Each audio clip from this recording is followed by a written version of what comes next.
SC/ST reservation को लेकर supreme court ने बड़ा फैसला सुनाया है। सुप्रीम कोर्ट की 7 जजों की बेंच ने 2004 में ईवी चिन्नैया बनाम आंध्र प्रदेश मामले में दिए गए सुप्रीम कोर्ट के 5 जजों के फैसले को पलट दिया है, जिसमें सुप्रीम कोर्ट ने कहा था कि SC और ST की जातियों में सब कैटेगरी नहीं बनाई जा सकती हैं।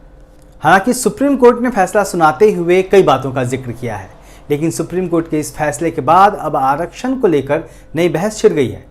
इस मामले में यह भी आशंका है कि राज्य सरकारें अपने चुनावी फायदे के लिए इसका अपने तरीके से इस्तेमाल कर सकती हैं या अपने तरीके से इसको परिभाषित कर सकती हैं। तो वहीं एक आशंका यह भी जताई जा रही है कि सब कैटेगराइज होने की स्थिति में एक खास वर्ग में अगर योग्य उम्मीदवार मौजूद न हो तो इससे SC/ST को मिलने वाला रिजर्वेशन कहीं ना कहीं खतरे में पड़ जाएगा और तमाम लोग जिनको आगे ले आने के लिए यह फैसला सुनाया गया है वह कहीं पीछे ही ना रह जाएं।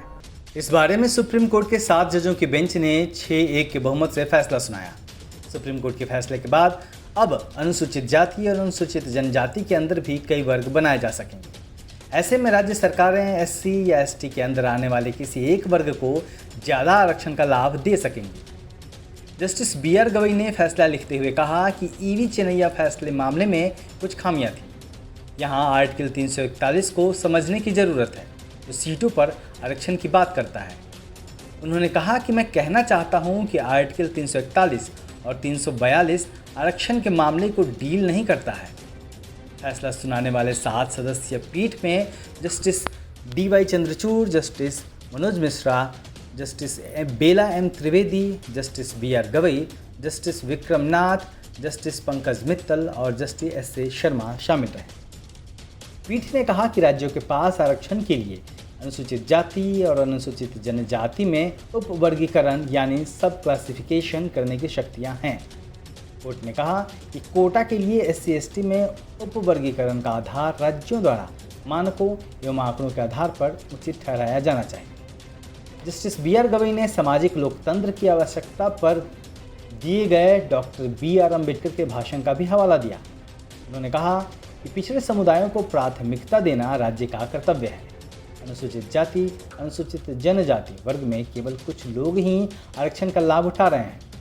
ज़मीनी हकीकत से इनकार नहीं किया जा सकता कि SC/ST के भीतर ऐसी श्रेणियां हैं जिन्हें सदियों से उत्पीड़न का सामना करना पड़ रहा है। वर्गीकरण का आधार यह है कि एक बड़े समूह में से एक ग्रुप को अधिक भेदभाव का सामना करना पड़ता है। हालांकि इस बारे में बहुमत से अलग राय रखने वाली एक जस्टिस बेला त्रिवेदी भी थी। उन्होंने अपने फैसले में लिखा कि मैं बहुमत के फैसले से अलग राय रखती हूँ।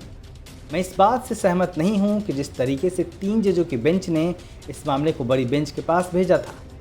3 जजों की पीठ ने बिना कोई कारण बताए ऐसा किया था।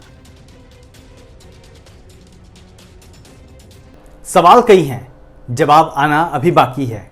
हम लगातार इस खबर पर नज़र बनाए हुए हैं और एक्सपर्ट से जानने की कोशिश कर रहे हैं कि आखिर इस फैसले के क्या क्या मायने हो सकते हैं। आप जुड़े रहिए हमारे साथ, देखते रहिए दलित दस्तक। हमारे चैनल को अगर आपने अब तक सब्सक्राइब नहीं किया है तो सब्सक्राइब करिए, लाइक करिए, अपने दोस्तों के बीच हमारी खबरों को शेयर करिए और हमें मदद भी करिए संभव हो तो। मैं हूँ अशोक दास। जय भीम।